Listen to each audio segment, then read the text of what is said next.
Arroz con Pollo, Bitchezzz. Don't mind me, I'm just in a great fucking mood today. Just one of those days, right? Just sit back and watch me cook. If you want to take this recipe, then I guess you're gonna have to watch this fucking video twice. Or pause as you go along. I'm putting 4 chicken thighs and 2 big breasts to boil. And we're just gonna boil them. I know you see the skin and the fat on it, but I will remove all of that once they're done cooking. We're just gonna boil them, alright? Over here I got some rice, plain brown rice, and I'm gonna add 2 of these sazon packets for flavor, but most importantly for color. We want that yellow rice color today, so we're gonna put 2 packets. Now you very rarely see me use sazon. That's because it does have MSG in it, but a little bit of MSG never killed nobody. Alright, so like I said, it's once in a blue moon that I use this shit. Anyways, stir it up, cover it up, cook it up, and just put that to the side. Alright, now moving on. As you see, I got the chicken boiling, and over here I got one of those packets, those freezer packets you could buy for like $1 and change with corn, carrots and peas. Just get one of those, put it aside, chop up some tomatoes, chop up some red onions, chop up some green onions, and chop up some cilantro. Alright, you could use the cilantro last, so you could put it aside, whatever. Alright, now this is an easy recipe. It's called Arroz con Pollo. Now that translates to chicken and rice, but believe me, it's way more than just chicken and rice. That's just the name of the dish. Alright, so let's continue. The chicken is almost about done. Well, it is done actually. Now I'm just gonna drain it, put it into the sink, into this strainer right here. Make sure that I don't burn myself. I was actually barefoot and some of that water splashed on my fucking foot. But yeah, I'm gonna let it cool off, put it under some cold water. Once it cools off, so I don't burn myself, then I will take the skin off, take all the fat off, and then just break it apart. It's been cooking for a while, it's been boiling for a while, so it's just gonna fall apart. And we're gonna dice it up as much as possible. The rice is done cooking. I know the lights is kind of fucked up right now, you can't really see, but the rice is done.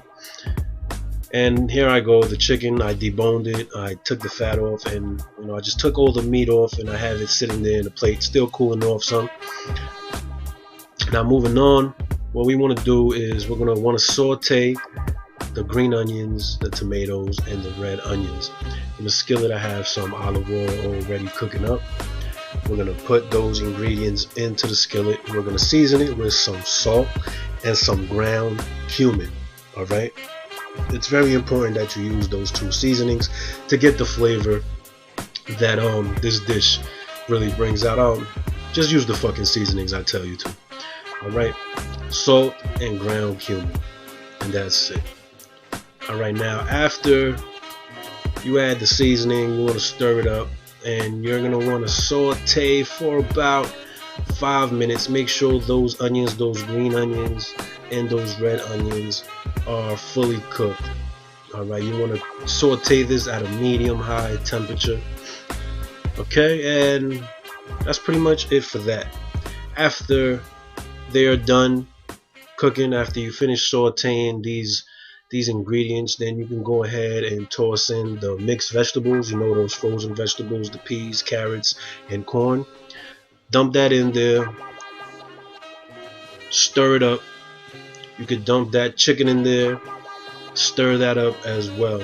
Alright, and you want to make sure that you really stir it up and get those flavors all throughout the chicken, especially the chicken. Alright, and you want to cover it, and you want to put it at a medium-low temperature, closer to low than medium, and just let it sit there for like 15 minutes. Now when you do that, that really fuses all the flavors together. All that seasoning could transfer now, not only from those onions and tomatoes, but now to the mixed vegetables and to the chicken, which is very important. Alright, now I went ahead and I put the rice into a different pot just to make it more convenient for what I'm about to do next. I go ahead and I put that mixture into the rice. Now if you notice, so there was a little bit of water, a little bit of liquid, and that's gonna happen when you cover it and all that humid, what's that evaporation, whatever, man. You know, shit just lets off water after you put it to cook when you cover it on low. Just mix it up, and that's it. You're fucking done. Mix it up properly. Mix it up well. Stir it up. Serve it up. Eat it. Add that cilantro last, and stir it up again. All right. After you do that, go ahead and serve it and enjoy. I promise you, this is gonna be so delicious. This is so good. This is guaranteed to make them females drop them drawers if you cook it for them. Speaking from experience, y'all.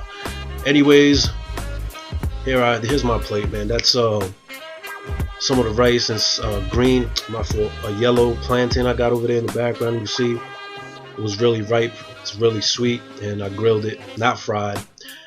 And that's what my meal looks like. That's what my plate looks like, guys. Thank you for watching. Definitely give this recipe a try, so you might have to watch it again. Share this shit, like this shit. Y'all hold it there.